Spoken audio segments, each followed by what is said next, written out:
This is the story of Kenneth Randall, M.D.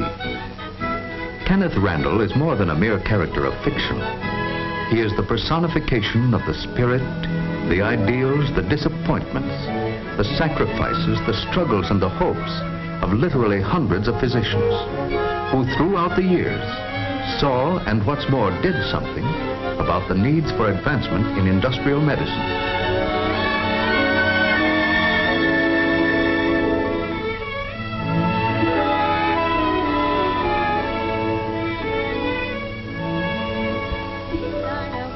Waterfall and in the evening, da-da-da-dum, da-dum, da-da-dum, da-dum.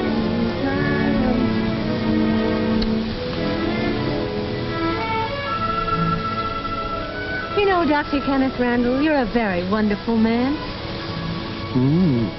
That's right. And come to think of it, you're a very, well, to say the least, a very brave young woman, Mrs. Randall. Brave? Why do you say that? Why? Because you married me. Oh, but don't misunderstand. Actually, you have a wonderful catch in me. A brilliant young surgeon, fresh from an exciting career as an underpaid intern. But ready now to conquer the medical world and lay it at your feet. Ah, yes, I can see it all now. A huge banquet. All the prominent medical men in the country gathered to pay honor and tribute to Dr. Kenneth W. Randall, world-renowned, famous for his great contributions to well, something or other. Of course, you'll be there, too, as my proud little wife. Well, thank you very much for the invitation. Ah, I can hear me now, as I stand to accept the tremendous ovation and make my acceptance speech. All that I am, or ever hope to be, I owe to my little wife. Bravo! Bravo!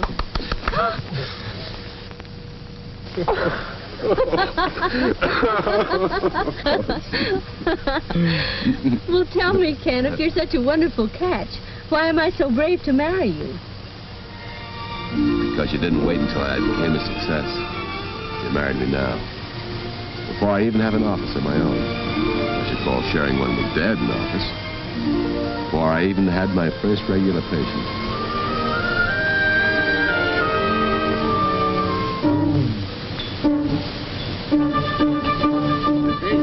Hurry. I'll take the basket, please. All right, take care.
Hello?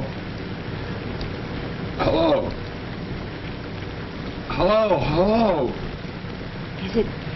Is it a patient? Hello? There's nobody there. No wonder there's no one there. That's the doorbell ringing. Here's your robe. Oh, thank you, dear.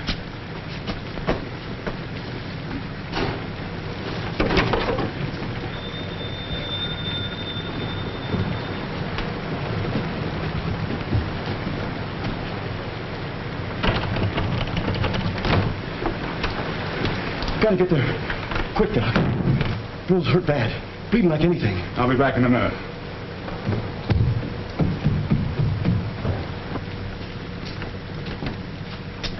Darling, it was a patient. One of the workmen was hurt over at the mill. Oh, I'll get your clothes.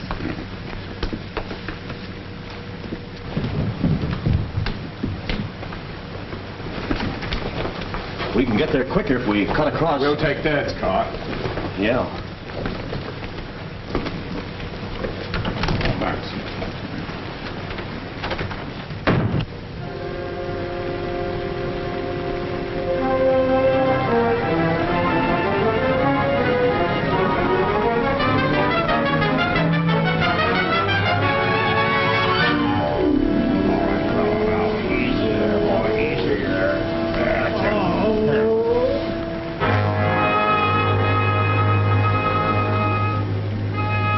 What are you doing there? Using chewing tobacco for disinfect. Sure, that's what we always do. Cobwebs for the bleeding and chewing tobacco for disinfecting. Here, let me in there. Yes, sir. We have to get this man to a hospital. Quickly. Easy. Take it easy there.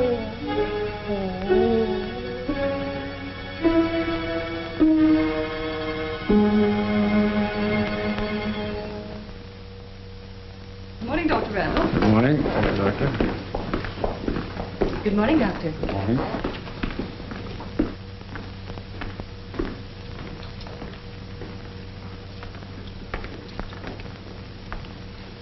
This is your chart. Here. Has my son come in yet, Miss Lane? No, he hasn't, Dr. Randall. Oh, here he is now.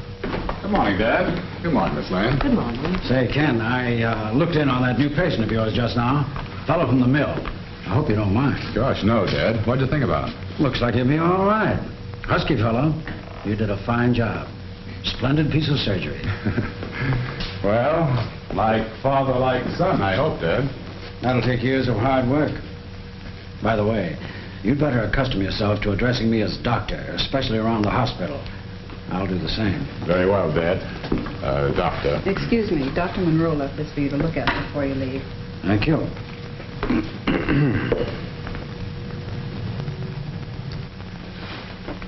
You know, I've been thinking.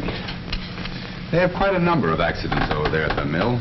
I remember as a kid, you were always treating somebody from there, fixing a broken arm or something. Yes, my fees from that mill alone probably put you through medical school. I've been wondering if something couldn't be done about that. The accidents at the mill, I mean. It seems to me that... Well, I doubt if anything can be done about it. There are always accidents, especially in a mill. Men grow careless, something goes wrong with the machinery. Well, I don't know. It doesn't seem right to me. Isn't it part of a doctor's job to do everything he can to prevent accidents and sickness as well as to cure them? Of course, but within reason. You can't close every mill and factory in town. Now, you just concentrate on being a good surgeon and don't worry about anything else. Dr. Randall, they're waiting for you in the operating room. Thank you. Oh, by the way, tell Martha I'll be dropping in for dinner tonight.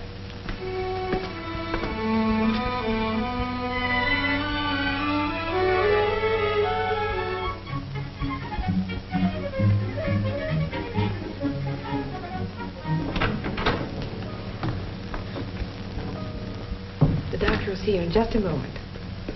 Mason, what's the matter with you fellows over there at the plant?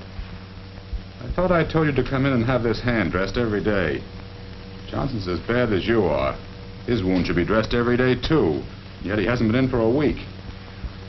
You fellows at the plant are all alike.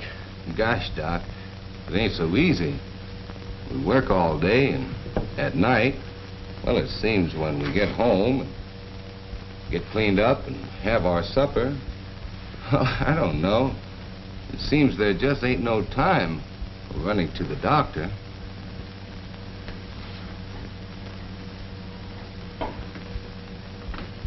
I have an idea. What time do you fellows quit for lunch? About 11:30. Perhaps if you men can't find the time, maybe I can. How would it be if I came over to the plant tomorrow at 11:30? Gee, do you think you could do that, Doc? Gosh, if you can come over to the plant, that'll help things out a lot. All right.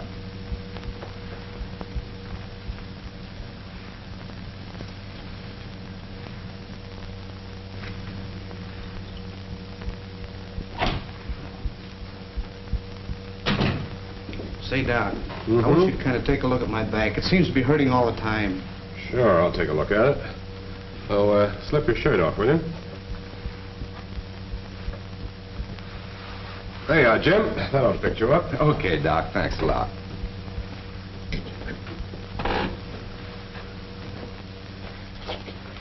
Well, that's it. Now, let's see. Where does it hurt? Here? Hurt you there, huh? Do you do much lifting, Judd? Most all the time, Doc. You'd think I'd be used to it, wouldn't you? How long has your back been hurting you? Oh, for several months, off and on. But lately, it's been hurting most of the time. Well, how about getting transferred to some other kind of job? A job where you wouldn't have to do any lifting. Why, I've had lifting jobs all the time. Well, if you keep on lifting, Judd, that pain in your back's going to get worse. You'll be laid up, maybe for a long time. Now, my advice is go see your family doctor as soon as you're through work this afternoon. Get him to give your back a thorough examination and see what he advises you to do. Well, all right if you say so, but I thought maybe you could give me something to rub in and take the pain away. That wouldn't do any good, Judd. Now, don't put off seeing your doctor. Go see him as soon as you're through work today. Will you? Well, all right if you say so. Got a little cut in my arm, Doc. Did it this morning. As long as you're going to be around here, I thought maybe you'd take a look at it. It ain't much. Yep, this morning, huh? Well, let's see here. Did you dress this yourself? Yeah. I see. Sit down here, Bill.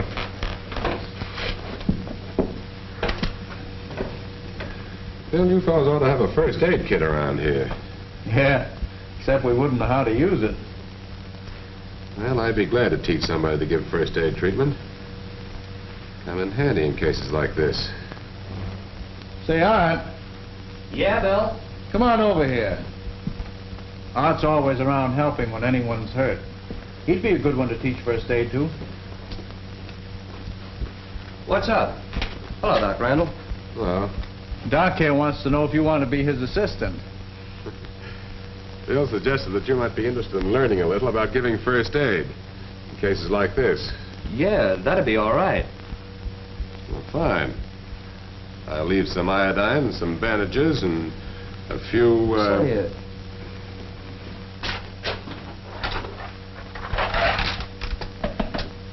How about putting the stuff in here? I don't use this box anymore. Yes, they'll make quite a medical department. Yes, quite a medical department.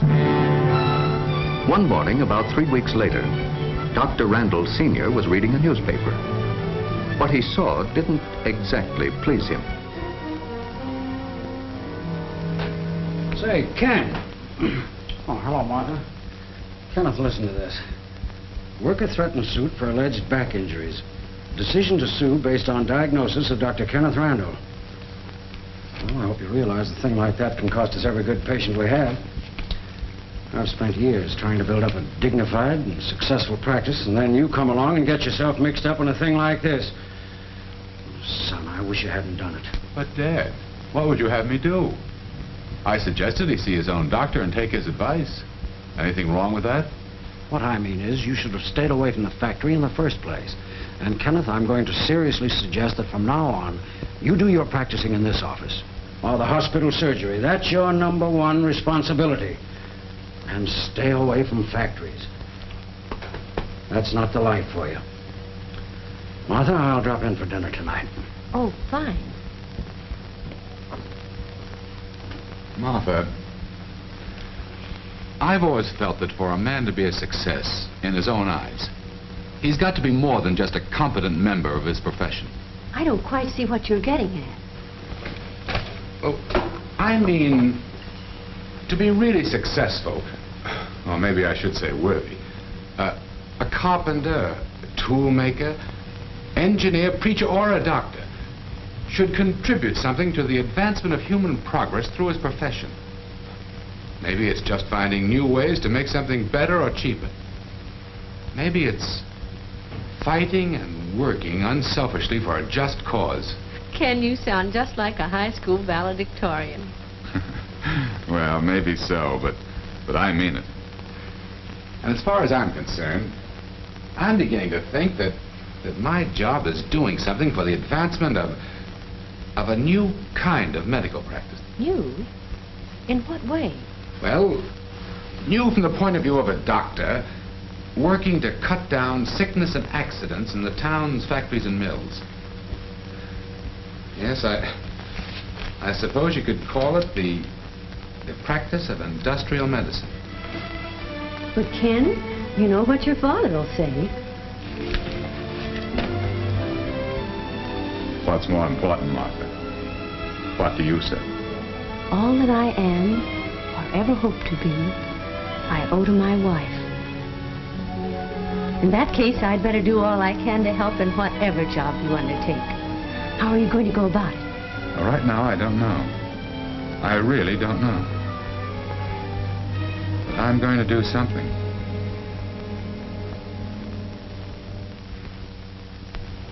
Doctor, Mr. Gregg and I have been talking over the idea of your coming into the plant for a regular period each day. I must say, the idea of a doctor in a factory seems quite unusual to me, to say the least. Sit down, Doctor. No, gentlemen, there's nothing new about a doctor in industry, and I've been interested in the idea for some time. So when you said you wanted to see me, I came right over.